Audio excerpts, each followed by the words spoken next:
دوستو، جمعیت علماء اسلام ضلع خانیوال تحصیل میاں چنو کے دوستو، میں نے آپ کی خدمت میں چند مختصر اور پورا سب دو تین باتیں کرنی ہیں۔ سب سے پہلی بات کہ ہم میں اکثر علماء اور طلباء ہیں۔ ہم لوگ اپنے مدارس، مکاتب، مساجد چلاتے ہیں اور یہ بات طے ہے کہ ہم حکومتی امداد نہیں لیتے۔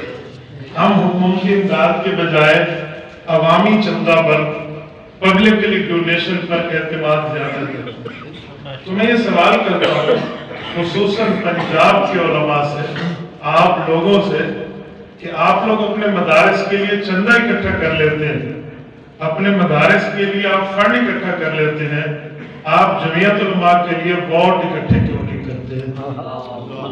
یہ میں گلہ کرتے ہوئے ہمارے کہنے پر لوگ ہمیں چندہ دیتے ہیں، ہمارے کہنے پر ہمیں زکاتیں دیتے ہیں، ہمارے کہنے پر صدقات دیتے ہیں، ہمارے کہنے پہ ووٹ کیوں نہیں دیتے؟ بس اس کی کمزوری ہم ہیں۔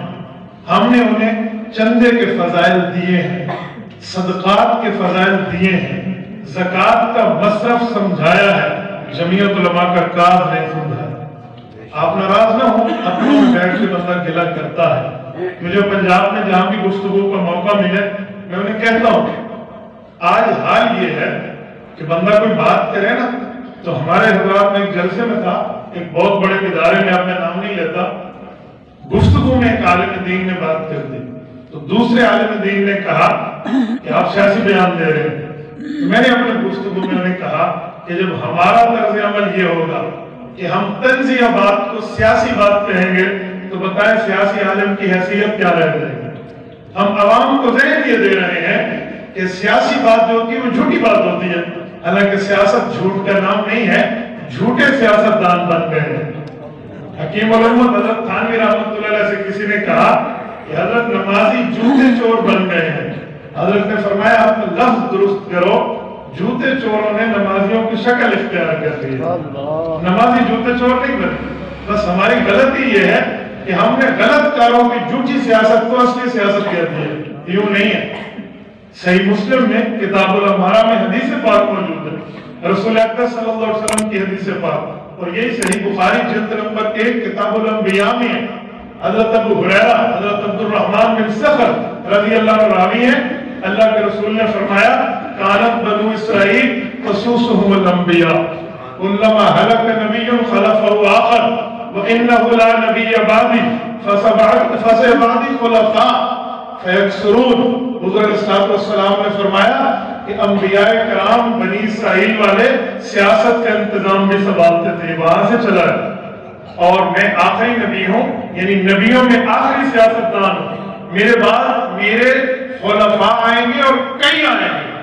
تو عالم کو ہم نے نبی کا وارث صرف منبر تک سمجھا ہے، صرف مصلی تک سمجھا ہے، صرف محراب تک سمجھا ہے، ہم نے عالم کو اسمبلی میں بٹھانے کے لیے حضور کا وارث نہیں سمجھا۔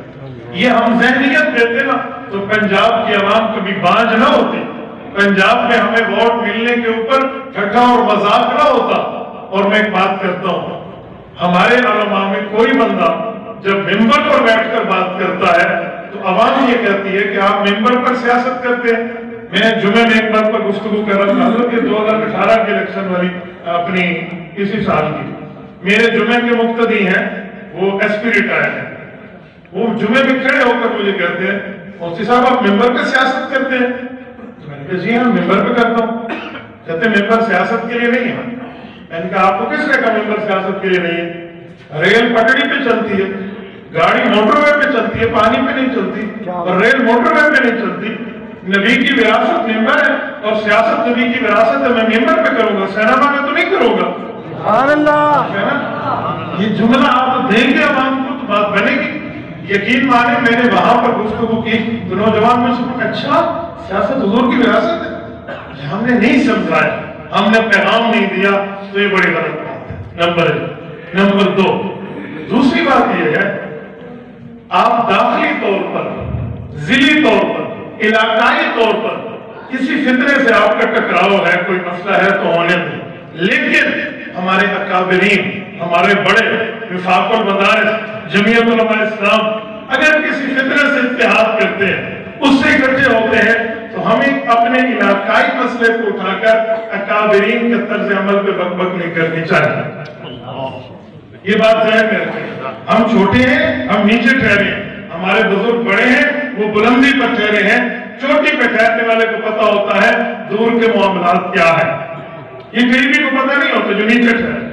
ہم سواری ہیں، ہماری قیادت ہماری گاڑی کے ڈرائیور ہیں، اور جو ڈرائیور دیکھ رہا ہوتا ہے سواری کبھی نیند بھی کر لیتی ہے، کبھی جاگ بھی لیتی ہے، سواری کو پتہ نہیں ہوتا، سواری کو چاہیے اپنے ڈرائیور پر اعتماد کرے۔ سبحان اللہ، کیا بات۔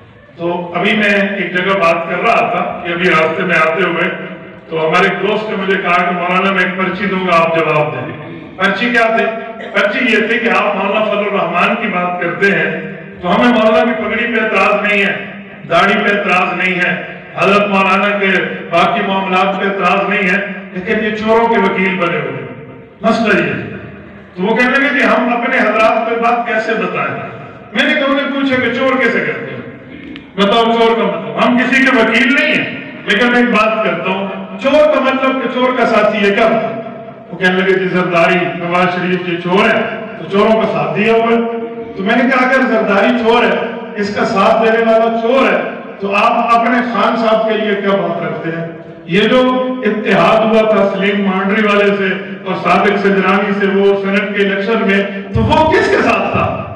تو یہ خان کی جماعت اتحاد کر لے تو بالکل وہاں چوری ختم ہو جاتی ہے، ہم کر لیں تو چوری شروع ہو جاتی ہے۔ نعرہ تکبیر، قائد جمعیت مولانا فضل الرحمان، مفتی عبد الواحد قریشی صاحب، تاجدار ختم نبوت، جزاک اللہ۔ میری بات کو میں بھائی کے جذبات کی قدر کرتا ہوں، نعرے کی نظر نہ کریں، بات سمجھیں۔ میں نے انہیں کہا ہم اتحاد کریں تو چور بن جاتے ہیں۔ اچھا کوئی چوری چلو نواز شریف پہ ہے تو اس کی جو حکومت ختم ہوئی ہے وہ پیسے لینے پہ ختم ہوئی ہے یا پیسے دینے پہ ختم ہوئی ہے؟ وہ کہتے ہیں اس نے پیسہ لیا نہیں ہے، کیوں کم لیا ہے اس لیے انہوں نے حکومت ختم کر دی۔ یہ ہے پانامے اور اقامے کا چکر۔ تو میں نے کہا جی چور کہنا ہے تو وہ سپریم کورٹ کے فیصلے میں تو چوری نہیں ہے، باقی منہ سے کسی کہنا ہے تو آپ کہہ دیں، اس پہ تو کوئی مسئلہ نہیں۔ تو ہم دفاع نہیں کر سکتے بھائی، ہمارے لیے چاہیے ان جیسی تربیتی کنونشن میں بیٹھ کے ہم سمجھیں، ہم سیکھیں۔ اللہ جانتے ہیں میں مسجد میں ٹھہرا ہوں، میں حضرت قائد ملت اسلامیہ کے بیانات کو، ان کے انٹرویوز کو بعض اوقات لکھ کے ذہن میں بٹھاتا ہوں اور بعض اوقات ذہن میں دوہرا کے بٹھاتا ہوں۔ آپ سمجھیں گے، آپ ان کی سیاسی بیانات کو یوں سمجھیں کہ بالکل ایسی مذاق سی بات ہے تو پھر ہمیں کیا پتہ چلے گا؟ تو ہمیں اپنے اکابر پر اعتماد کرنا چاہیے۔ تیسری اور آخری وہ یہ ہے، حضرت موسیٰ علیہ السلام نے جب اللہ رب العزت سے دعا مانگی تو اس دعا کے 4 باتیں، 3 دعائیں ہیں، چوتھا نتیجہ ہے۔ سورۃ نمبر 20 سورۃ طٰہٰ، رب العزت نے وہ چاروں نقل فرمائی۔ رب اشرح لی صدری ویسر لی امری واحلل عقدۃ من لسانی یفقہوا قولی۔ 3 دعائیں ہیں اور چوتھا نتیجہ ہے۔ یہ ہم جو علماء ہیں، طلباء ہیں، ہم جو کام کرتے ہیں، ہمیں اس کو نصب العین بنانا چاہیے۔ مثلا رب اشرح لی صدری، لفظی ترجمے میں نہیں جانا، مطلب میں آئے اے اللہ مجھے کے اوپر میرا کام کھول دے۔ شرح صدر کا معنی یہی ہے نا، اللہ مجھ پر میرا کام کھول دے۔ ویسر لی امری، اللہ مجھے میرے کام کے اسباب عطا فرما دے۔ واحلل عقدۃ من لسانی، اللہ مجھے عوامی زبان عطا فرما دے۔ 3 چیزیں مانگی، چوتھا نتیجہ یفقہوا قولی، لوگ میری بات سن کے اس پہ عمل کریں۔ تو ہمیں چاہیے کہ ہم لوگ نمبر 1 اپنے کام پر ہمارا دماغ کھلو کہ ہمارا کام حق ہے۔ جب عالم کی بات، داعی کی بات میں یہ صفات نہیں ہوں گے کہ اسے اپنے کام پہ شرح صدر ہو، وہ کبھی آگے اپنی دعوت نہیں پہنچا سکتا۔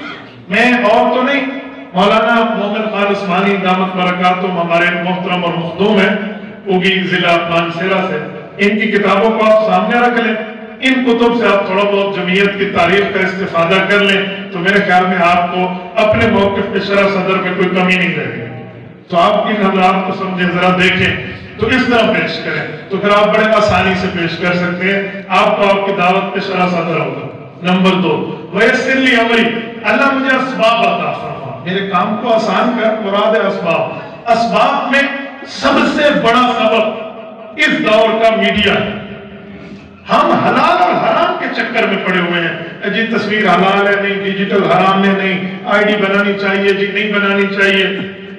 یار علماء آپ جتنے بیٹھے ہیں اور خصوصاً ہمارے سیاسی کارکن جو ہمارے اس مشن اور کاز میں منسلک ہیں، میں آپ سے دستہ گزارش کروں گا، آپ میں ہر بندہ میڈیا سے ریلیٹڈ خود کو کرے، آئی ڈیز بنائے اور اس پر آگے کام کرے۔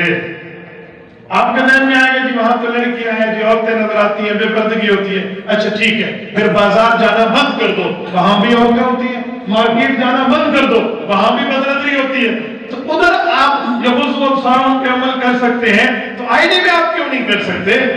اس کو بھی آپ رکھیں اور اس کی بنیاد پہ آپ آگے چلائیں۔ تو میڈیا ہر بندہ اپنے طور پہ ضرور استعمال کرے اور دین کے لیے، اسلام کی سربلندی کے لیے، اللہ کے دین کو اللہ کی زمین پر نافذ کرنے کے لیے اس ترتیب میں اپنا حصہ ملائیں۔ آپ یاد رکھیں، یہ ایک کلک پہ ہے جو نا آپ کے ایک آئی ڈی فالوور ہے نا 5000 فرینڈ کی، ایک کلک پر مائکرو سیکنڈ لگتا ہے، سیکنڈ سے بھی چھوٹا ٹائم ہے، تو ایک کلک پر 5000 آدمی تک چیز پہنچ جاتی ہے۔ ہم گن کے بھی 5000 نہیں بنتے، تو اس ایک کلک پر 5000 تک جاتا ہے۔ تو جتنے موبائل بندوں کے پاس موجود ہیں، اگر ہماری جیب میں ہر آئی ڈی جمعیت کے ترجمان بن جائے تو خدا کی قسم ہم کیسے وہ معاشرے پہ چھا نہیں سکتے انشاءاللہ۔ تو ہم دوسرا کام یہ کریں۔ تیسرا کام، وَاحْلُلْ عُقْدَةً مِّن لِّسَانِي، اے اللہ مجھے عوامی زبان عطا فرما۔ تو میں علماء حضرات سے گزارش کروں گا، آپ علمی بات کو عوامی لہجے میں عوام تک پہنچائیں اور انہیں بتائیں کہ ہم کام کیا کر رہے ہیں۔ تیری علاقے کی برادری، تیرے علاقے کا وڈیرا، تیرے علاقے کا سرمایہ دار، یہ طبقہ، آپ نے برادری کو دیکھ کے ووٹ دے دیا، آپ نے قومیت کو دیکھ کے ووٹ دے دیا، میرے گھر کی نالی بنی آپ نے ووٹ دے دیا، یا میرے گھر کا جو ہے نا نوکری لگ گئی آپ نے دے دیا۔ یوں نہیں ہے، اسلام کی سربلندی کے لیے جو طبقہ چل رہا ہے ان کا ساتھ دینا آپ کی ذمہ داری ہے۔ میں آپ کو اپنے ڈی خان کی بات کروں، ہمارے سٹی میں حاجی مشتاق ڈار صاحب ہمارے ایم پی اے پر آئے تھے، ان دنوں کی بات ہم عیدگاہ میں تھے، حاجی مشتاق صاحب ماشاءاللہ بڑا تعلق ہے ملک مشتاق صاحب کا، تو ان کے چہرے پہ داڑھی نہیں ہے، تو اس پر لوگوں نے بڑا اعتراض کیا کہ پتہ نہیں مولانا نے اسے ٹکٹ دیا ہے جس کے چہرے پہ داڑھی بھی نہیں ہے، فلاں بھی نہیں ہے۔ میں تو کہتا ہوں بہت حیرانگی کی بات ہے، پتہ نہیں یہ لوگ ہمارے اکابر پہ اعتماد نہیں کرتے۔ تو حضرت مولانا سے ہم نے گفتگو کی، جو انہوں نے سمجھایا، میں عوام میں پھر ہر جلسے میں یہ بات رکھی، میں نے کہا دیکھیں مولانا ہمارے امام ہیں، امام بادشاہ ہونا چاہیے، مقتدیوں میں کوئی نہیں آ سکتا، تو ایسی کوئی بات نہیں ہے، صلاحیت بندہ دیکھتا ہے کہ امام کون ہے جس کو ہم کر رہے ہیں۔ تو آپ اس طریقے سے کر کے عوامی لہجے میں بندوں تک بات پہنچائیں کہ ہم بڑے کام میں چل رہے ہیں۔ میں کراچی میں تھا تو ہمارے ایک بزرگ تھے، اینکر میں ہیں، اب دنیا سے رخصت ہو گئے، اللہ ان کی مغفرت فرمائے، منظور کالونی کے بعد حضرت نعمانی کے پاس ہم تھے، تو وہ ایک سوال کرنے لگے مجھ سے کہ یار ہم ایک بات پوچھتے ہیں، آپ اسلام کرتے ہیں، یہ آج تک مولانا نے اسلام کے لیے کون سا کارنامہ سر انجام دیا ہے، آپ کو حکومتی لیول پہ ہمیں بتا دیں۔ تو میں نے کہا جی دو باتیں ہیں، آپ مجھے منتھلی خرچ دیں، پھر آپ مجھ سے پوچھ سکتے ہیں کہ آپ خرچ کہاں کرتے ہیں، آپ کے مصرف کیا ہے، پھر آپ کے پوچھنے کا حق ہے۔